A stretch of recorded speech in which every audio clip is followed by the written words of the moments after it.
Hi മക്കളെ, May 4 നമ്മുടെ തൊട്ട് മുന്നിലെത്തി. മോക്ക് എക്സാമുകൾ എഴുതിക്കൊണ്ടിരിക്കുന്ന ഒരു സമയമായിരിക്കും നിങ്ങളിപ്പോൾ. നിങ്ങൾ ഫേസ് ചെയ്യുന്ന ഏറ്റവും പ്രധാനപ്പെട്ട പ്രശ്നങ്ങളിലൊന്ന് മോക്ക് എക്സാമുകളിൽ നിങ്ങൾ പ്രതീക്ഷിച്ച സ്കോർ പലപ്പോഴും കിട്ടുന്നില്ല. അതിന് പ്രധാനപ്പെട്ട കാരണങ്ങളിലൊന്ന് നെഗറ്റീവ് മാർക്സ് കൂടുതൽ വരുന്നു എന്നുള്ളതായിരിക്കും. ഈ നെഗറ്റീവ് മാർക്സ് എങ്ങനെ കുറയ്ക്കാം, നിങ്ങൾ പ്രതീക്ഷിച്ച സ്കോറിലേക്ക് എങ്ങനെ എത്താം എന്നതിനെക്കുറിച്ചാണ് ഇന്ന് നമ്മൾ ഡിസ്കസ് ചെയ്യുന്നത്. പ്രധാനപ്പെട്ട 3 പോയിന്റുകൾ ശ്രദ്ധിക്കുക. 1, ഏറ്റവും കോൺഫിഡൻ്റ് ആയ സബ്ജക്റ്റിൽ നിന്ന് ആൻസർ ചെയ്ത് തുടങ്ങുക.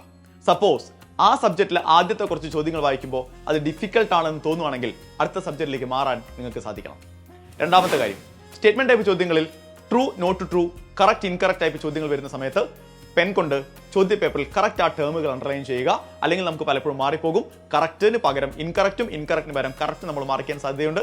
അതുപോലെ തന്നെ ട്രൂവിന് പകരം നോട്ട് ട്രൂവും, നോട്ട് ട്രൂവിന് പകരം ട്രൂ നമ്മൾ മാർക്ക് ചെയ്യാൻ സാധ്യതയുണ്ട്. അപ്പോൾ ആ പ്രശ്നം നിങ്ങൾക്ക് ഇതിലൂടെ ഒഴിവാക്കാൻ പറ്റും.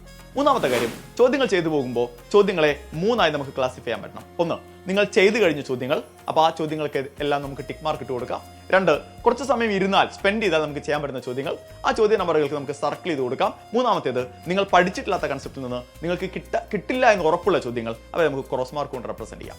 ഇതിന്റെ ഗുണം, തിരിച്ച് നമ്മൾ ഒരു റൗണ്ട് കംപ്ലീറ്റ് ചെയ്ത് തിരിച്ചു വരുന്ന സമയത്ത് ഈ ചോദ്യങ്ങൾ കൃത്യമായിട്ട് ഐഡന്റിഫൈ ചെയ്യാൻ നമുക്ക് പറ്റണം. സോ നമുക്ക് എന്ത് ചെയ്യാൻ പറ്റും, ആൾറെഡി ചെയ്ത് കഴിഞ്ഞ ചോദ്യങ്ങളെ തിരിച്ചറിയാൻ പറ്റും. ഇനി കുറച്ച് സമയം ഇരുന്നാൽ ചെയ്യേണ്ട ചോദ്യങ്ങൾക്കായിരിക്കും നെക്സ്റ്റ് പ്രയോറിറ്റി നമ്മൾ കൊടുക്കുക. അതും കഴിഞ്ഞ സമയമുണ്ടെങ്കിൽ നമുക്ക് ക്രോസ് മാർക്കിട്ട ചോദ്യങ്ങളിലേക്ക് പോകാം. സോ അടിപൊളിയായിട്ട് പഠിക്കാം മക്കളെ, നെഗറ്റീവ്സ് കുറയ്ക്കുക. All the best.